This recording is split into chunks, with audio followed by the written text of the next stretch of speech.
আপনি কি জানেন পুরুষ তাকেই সবচেয়ে বেশি মূল্য দেয় যাকে সে সহজে জয় করতে পারে না।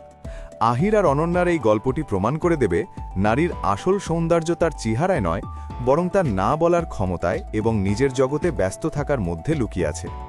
আপনি কি সেই বিরল নারী হতে চান যাকে হারানোটা পুরুষ তার জীবনের সবচেয়ে বড় ব্যর্থতা মনে করে? তবে এই ভিডিওটি আপনার জন্যই। শহরের নামকরা ইভেন্ট ম্যানেজমেন্ট ফার্ম অরোরা ক্রিয়েশনসের annual gala night.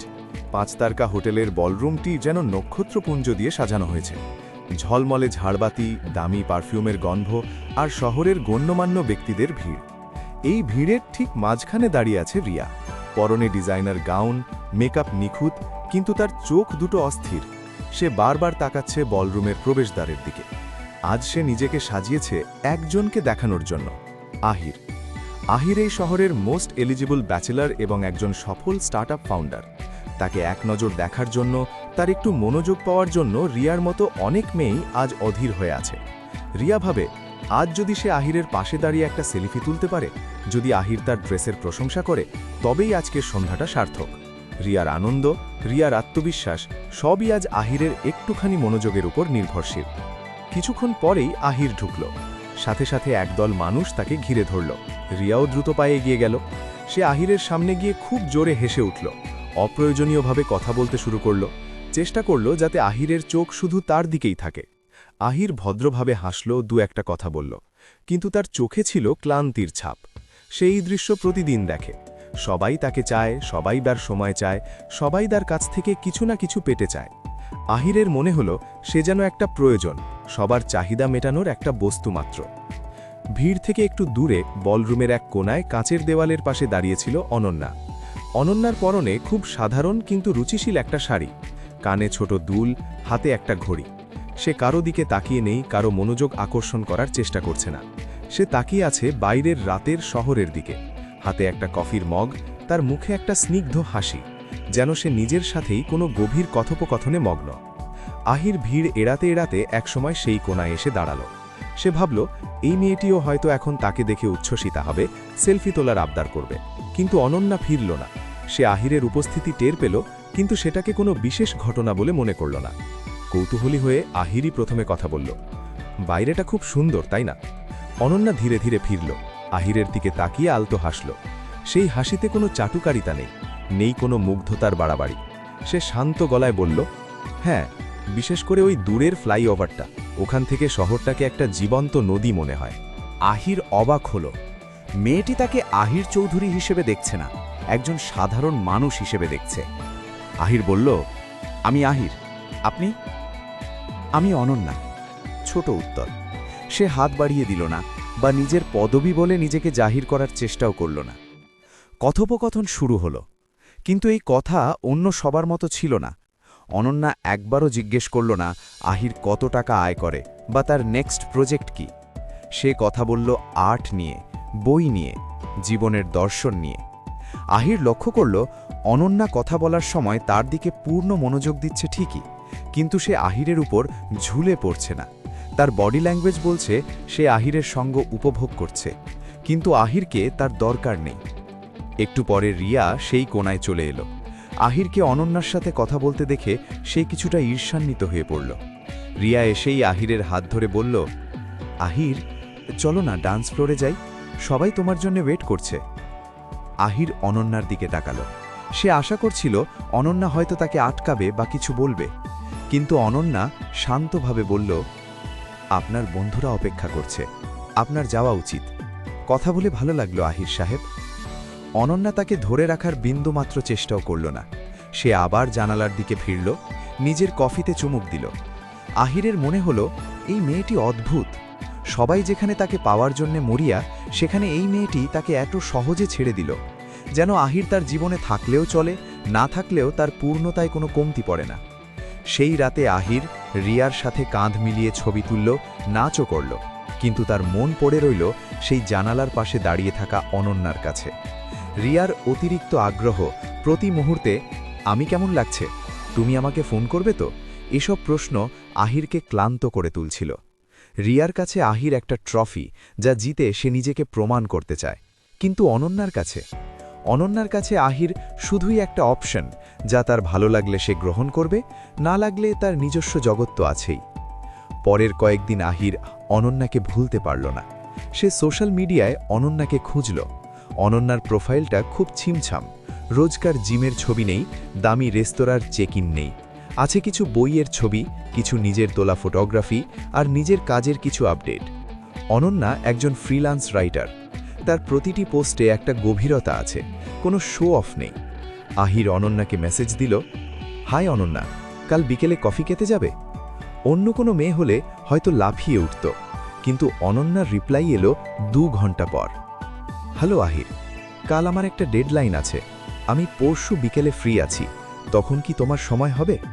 Ahir অনন্যাকে message দিল, হাই অনন্যা, কাল বিকেলে কফি খেতে যাবে? অন্য কোনো মেয়ে হলে হয়তো লাফিয়ে উঠত, কিন্তু অনন্যার রিপ্লাই এলো 2 ঘন্টা পর। হ্যালো আহির, কাল আমার একটা ডেডলাইন আছে, আমি পরশু বিকেলে ফ্রি আছি, তখন কি তোমার সময় হবে? আহির মোবাইল হাতে নিয়ে হাসল। সে প্রত্যাখ্যাত হয়নি, কিন্তু অনন্যা বুঝিয়ে দিয়েছে তার সময় সস্তা নয়। সে আহিরের শিডিউল অনুযায়ী নিজের জীবন সাজাবে না। আহিরের মনে হলো এই মেয়েটি নিজেকে সম্মান করে, আর যে নিজেকে সম্মান করে তাকে অন্য কেউ সম্মান করতে বাধ্য হয়। পরশু বিকেলে তারা দেখা করল। ক্যাফেতে বসে আহির জিজ্ঞেস করল, অনন্যা, সেদিন পার্টিতে তুমি আমাকে ইমপ্রেস করার কোনো চেষ্টাই করলে না কেন? সবাই তো তাই করছিল। অনন্যা কফির কাপে চামচ নাড়তে নাড়তে বলল, কাউকে ইমপ্রেস করার দায়িত্ব আমি নিইনি আহির। আমি ছোটবেলা থেকেই একটা কথা বিশ্বাস করি, আমি যদি নিজেকে নিয়ে সুখী না হই তবে পৃথিবীর কেউ আমাকে সুখী করতে পারবে না। আমার ভ্যালু বা মূল্য অন্য কারো প্রশংসার ওপর নির্ভর করে না। আপনি আমাকে সুন্দর বললে আমি সুন্দর হয়ে যাব না, আর আপনি আমাকে পাত্তা না দিলেও আমার যোগ্যতা কমে যাবে না। আমি আমার নিজের পূর্ণতায় বিশ্বাসী। আহির মন্ত্রমুগ্ধের মতো শুনছিল। সে বলল, কিন্তু সবাই চায় কেউ তাকে ভালোবাসুক, কেউ তাকে স্পেশাল ফিল করাক। অবশ্যই চায়, অনন্যা বলল, কিন্তু সেটা ভিক্ষা হিসেবে নয়। আমি চাইব কেউ আমাকে ভালোবাসুক কারণ আমি ভালোবাসার যোগ্য, এই কারণে নয় যে আমি তার পেছনে ঘুরছি। দেখুন আহির, যে জিনিসটা বাজারে সবসময় অ্যাভেলেবল তার দাম কমে যায়। আমি কারো জীবনে অপশন হয়ে থাকতে চাই না। আমি চাই কেউ আমাকে তার জীবনে তখনই জায়গা দিক যখন সে অনুভব করবে যে আমার মতো কাউকে সে আর কোথাও পাবে না। এটা অহংকার নয়, এটা আত্মসম্মান। আহিরের মনে হলো সে এতদিন যা খুঁজছিল তা এই কথার মধ্যেই লুকিয়ে আছে। রিয়া বা অন্য মেয়েরা আহিরকে তাদের জীবনের কেন্দ্রবিন্দু বানিয়ে ফেলেছে। তাদের নিজস্ব কোনো জগৎ নেই। আহির একটু সরে গেলেই তাদের জগৎ ভেঙে পড়ে। এই অতিরিক্ত নির্ভরতা, এই নিডিনেস পুরুষকে দমবন্ধ করে দেয়। কিন্তু অনন্যা, সে একটা স্বাধীন দ্বীপের মতো। আহির সেখানে জাহাজ ভিড়াতে পারে, কিন্তু সেই দ্বীপ আহিরের জাহাজের ওপর দাঁড়িয়ে নেই। দিন যত যেতে লাগল, আহির অনন্যার প্রতি আরও বেশি আকৃষ্ট হতে লাগল। অনন্যা রোজ ফোন করত না। আহির ফোন না ধরলে 10টা মিসড কল দিত না। সে তার নিজের কাজ, নিজের শখ, নিজের পরিবার নিয়ে ব্যস্ত থাকত। এই স্পেস বা দূরত্বটুকুই আহিরকে অস্থির করে তুলত। সে ভাবত, অনন্যা এখন কি করছে? ও কি আমাকে মিস করছে? যেখানে অন্য মেয়েরা আহিরকে তাড়া করত, সেখানে আহির নিজেকে আবিষ্কার করল অনন্যাকে তাড়া করতে। সে অনন্যার সাথে দেখা করার বাহানা খুঁজত। অনন্যার সেই শান্ত আত্মবিশ্বাস, সেই রহস্যময়তা তাকে চুম্বকের মতো টানত। একদিন আহির রিয়াকে বলল, রিয়া, তুমি খুব ভালো মেয়ে, কিন্তু আমাদের হবে না। রিয়া কেঁদে ফেলল। কেন? আমি তো তোমাকে খুশি করার জন্য সব করেছি, তোমার জন্য নিজেকে বদলে ফেলেছি। আহির দীর্ঘশ্বাস ফেলে বলল, সমস্যা ওখানেই রিয়া, তুমি আমার জন্য নিজেকে হারিয়ে ফেলেছ। আমি এমন কাউকে চাই না যে আমার ছায়া হয়ে থাকবে। আমি এমন কাউকে চাই যার নিজস্ব একটা আলো আছে, যাকে পাওয়ার জন্য আমাকেও একটু কষ্ট করতে হবে, যে আমার জন্য সহজলভ্য নয়। রিয়া সেদিন বুঝতে পারেনি, কিন্তু অনন্যা জানত। গল্পের শেষে এক বৃষ্টির দিনে আহির অনন্যার অফিসের নিচে অপেক্ষা করছিল। অনন্যা নামল। আহির বলল, অনন্যা, আমি জানি তোমার আমাকে প্রয়োজন নেই, তুমি একাই সম্পূর্ণ, কিন্তু আমি চাই তুমি আমার জীবনে থাকো, কারণ তোমাকে ছাড়া আমার জীবনটা অসম্পূর্ণ মনে হয়। তুমি কি আমার হবে? অনন্যা হাসল, সেই প্রথম দিনের মতোই শান্ত স্নিগ্ধ হাসি। সে বলল, প্রয়োজন নেই বলেই তো ভালোবাসাটা খাঁটি হবে আহির। যেখানে অভাব নেই সেখানেই তো স্বভাবের মিল হয়। নীল আর তিশার সম্পর্কটা খুব পুরনো নয়, মাত্র 6 মাসের। নীল স্বভাবত একটু খামখেয়ালি। সে জানে তিশা তাকে পছন্দ করে, আর এই আত্মবিশ্বাস থেকেই সে মাঝে মাঝে তিশাকে একটু টেক ফর গ্র্যান্টেড নেয়। নীল অভ্যস্ত ছিল তার আগের প্রেমিকাদের আচরণে। একটু দেরি হলে হাজারটা ফোন, মেসেজের বন্যা আর মান অভিমানের নাটক। কিন্তু তিশা ছিল সম্পূর্ণ অন্য ধাঁচের। সেদিন ছিল ভ্যালেন্টাইন্স ডে। কথা ছিল সন্ধ্যায় তারা ডিনারে যাবে। তিশা নিজের কাজ শেষ করে রেডি হচ্ছিল। ঠিক সেই সময় নীলের ফোন এলো। সরি তিশা, আজ দেখা হবে না। বন্ধুরা মিলে হঠাৎ প্ল্যান করলো লং ড্রাইভে যাওয়ার। আমি না করতে পারলাম না, প্লিজ রাগ করো না। অন্য কোনো মেয়ে হলে হয়তো এই মুহূর্তে ফোনে চিৎকার করত, কান্না করত, বা সোশ্যাল মিডিয়ার স্যাড স্ট্যাটাস দিয়ে বিশ্বকে জানিয়ে দিত তার হৃদয় ভেঙে গেছে। নীলও অবচেতন মনে সেটাই আশা করছিল।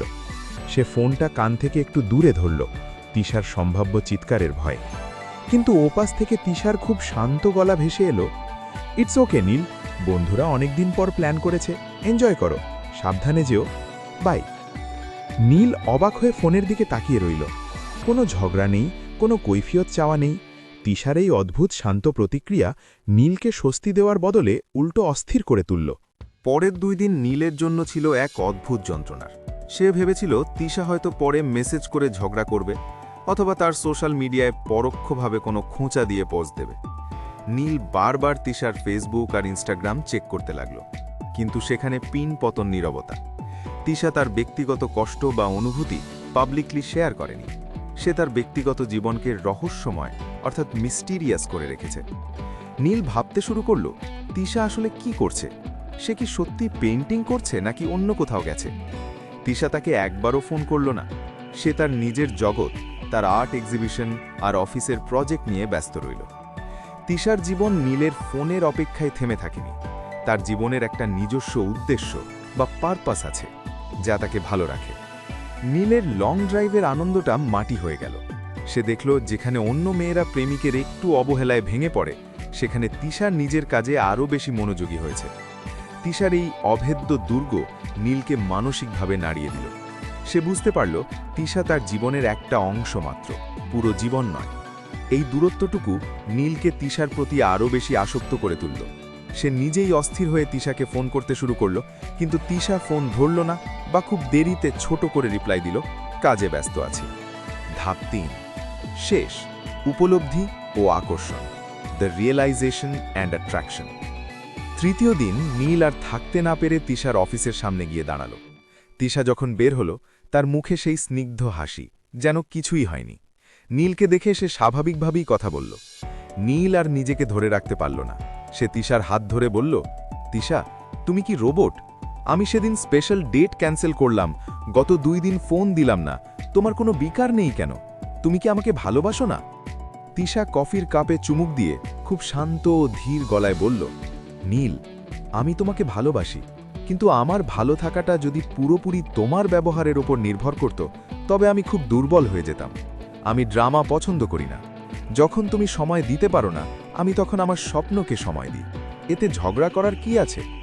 আর মনে রেখো, চিৎকার করে কখনো ভালোবাসা আদায় করা যায় না। যে থাকার সে থাকবে, যে যাওয়ার সে যাবে। আমি আমার মানসিক শান্তি নষ্ট করে তোমাকে আটকাতে চাই না। নীল সেদিন তিশার চোখের দিকে তাকিয়ে এক গভীর ব্যক্তিত্বের ছাপ দেখতে পেল। সে বুঝতে পারল এই মেয়েটি সাধারণ নয়। সে আবেগের বশে ভেসে যায় না। তার নিজের একটা জগৎ আছে, আর তাকে চাইলেই অবহেলা করা যায় না। তিশার এই মানসিক স্থিরতা আর আত্মমর্যাদা বোধ নীলকে বাধ্য করল তাকে নতুন করে সম্মান করতে। নীল বুঝল এমন নারীকে হারানো মানে এক বিশাল সম্পদ হারানো। সে মনে মনে প্রতিজ্ঞা করল আর কখনো সে তিশাকে হালকাভাবে নেবে না। তিশা তাকে তাড়া করেনি, কিন্তু তার ব্যক্তিত্ব নীলকে বাধ্য করল তার কাছে ফিরে আসতে।